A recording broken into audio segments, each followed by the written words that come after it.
Виж какво знаят. От Благоевград са тия.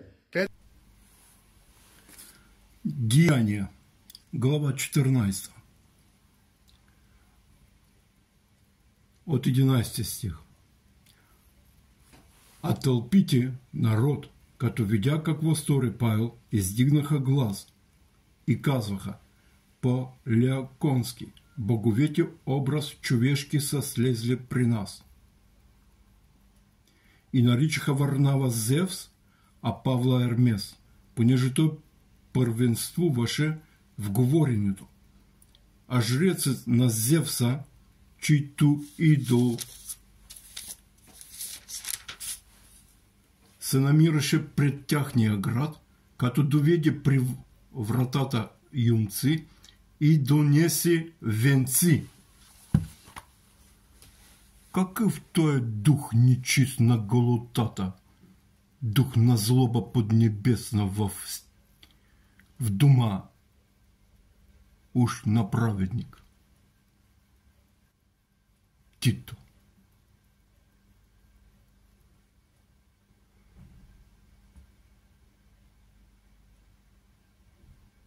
Повтарям, при вратата юнци и донесе венци. Искаше да извършва жертвоприношения заедно с народа.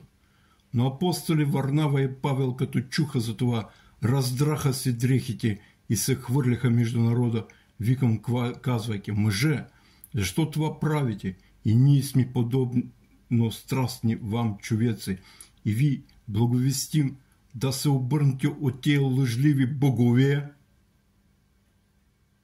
божества,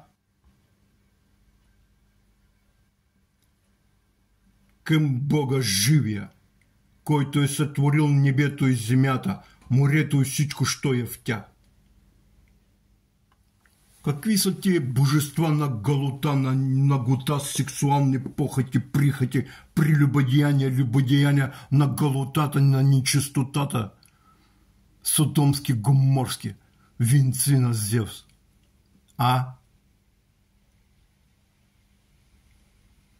Кой му направил водно кръщение, че остава още боксер? Кой му направи водно кръщение, когато има божества в неговия дом с венци, колесници, коней и с гола жена? Това не е адвентизм, това не е протестантство, това не е баптистска църква. Ти какво правиш там? Какво носиш ти там? В този дом трябваше да те изгонят от там. Трябваше да те побият с камъни, да те опорочат. Ти трябваше да разкъсаш дрехите там, като апостол Павел го направил.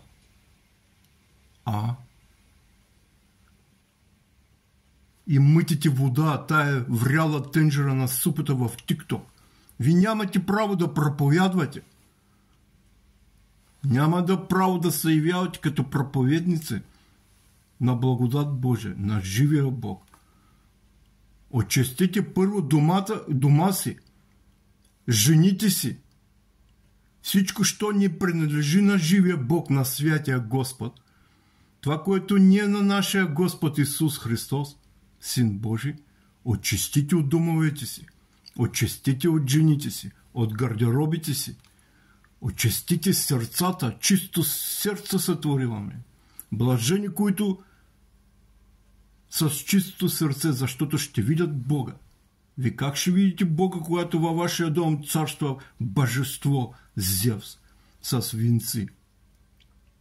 Жрец, жреци, ви бая се бъркате. Умалявайте се.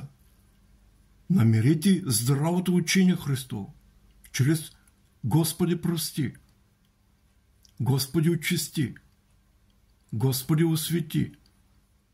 И домът, и сърцето, и жена ти, всичко трябва да бъде в чистота и святост.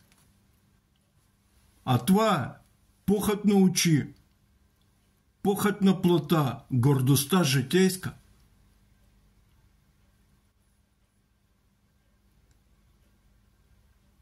Покайте се.